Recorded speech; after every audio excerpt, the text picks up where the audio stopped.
Mamatong takaron ng usa sa mga kapuso athletes og atong hisgutan ang iyang preparasyon sa umaabot nga 2021 Southeast Asian Games. We have this morning the team captain of the Philippine men's volleyball team, John Vic De Guzman. Maayong buntag, John Vic! Maayong buntag sa iyo at maayong buntag sa lahat ng nanonood ngayon dito sa GMA Regional TV Live at sana safe kayong lahat. Ayan. Mag-enjoy tayo. I think mag-enjoy tayo sa pag-uusapan natin ngayong umaga. Oh yes, at John Vic, nag-enjoy din kami ha, kasi nakita namin yung comical side mo when you starred in Oh My Love. Bilang ito yung biggest project mo, John Vic, so far. How do you feel about the love and the success na natanggap nyo sa series na ito?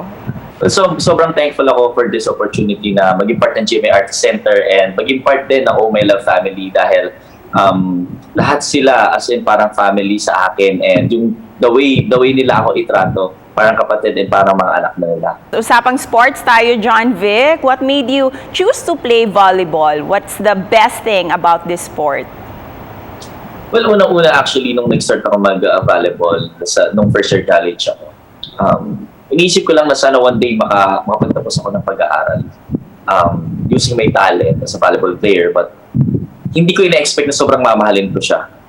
Beyond my expectation na gagamitin ko lang siya para makagraduate ako ng college. Ngayon, nakagraduate ako pero until now yung puso ko nasa volleyball pa rin. Nire-represent natin yung country and mas gusto ko na ngayon, mas lumalawak na yung idea ko na sana ma-inspire ko pa yung mga young players na mag-volleyball.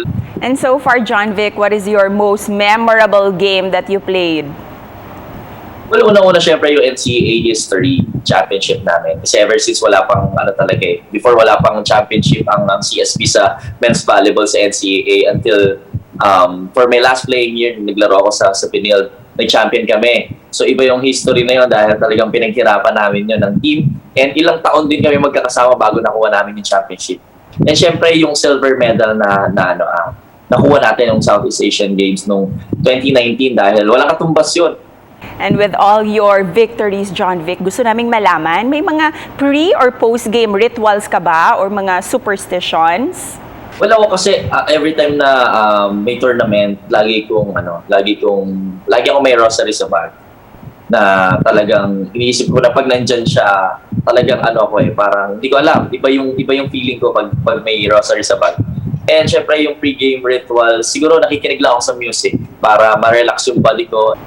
And John Vic, we're so proud of you dahil kabilang ka sa mga atletang Pinoy na magko-compete sa upcoming 2021 Southeast Asian Games. Ano ba ang tina-target mo for this international competition? Well, mahirap kasi mag-promise na makaka-gold. Pero syempre yung goal namin is maka-gold.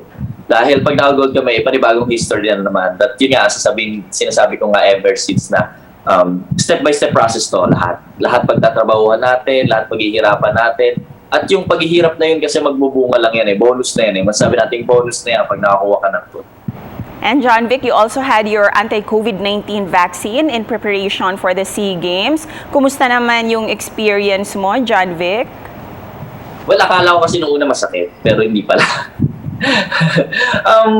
Masaya ako dahil since magbabubble nga kami this June, mas safe na din. Mas sabi natin mas safe. At saka iba pa rin yung may vaccine din. Sabi nga nila, yung ibang mga friends ko, huwag ka mamili ng vaccine kung ano yung nandyan, importante may vaccine ka. Kasi pangontra na yan sa COVID Mas malaki yung chance, mas maliit yung chance na mahahawa ka ng virus pag may vaccine ka. Sa lahat ng mga tao na hindi pa nakapag-vaccine, magpa-vaccine na po kayo kasi napaka-importante po niyan, lalo na ngayong pandemic. Para maging normal na rin tayo and bumalik na po yung mga nawala. At ngayon pa lang ay proud na kami sa iyo, John Vic, and good luck sa training mo and your teammates as well. So please invite everyone to follow your social media accounts para updated kaming lahat sa SEA Games journey mo.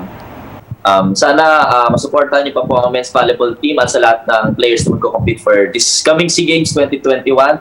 And for more updates, please do follow me on my social media accounts, John Vic De Guzman, Twitter, Instagram, and Facebook para sa mga ginagawa ko sa araw-araw. Daghang salamat!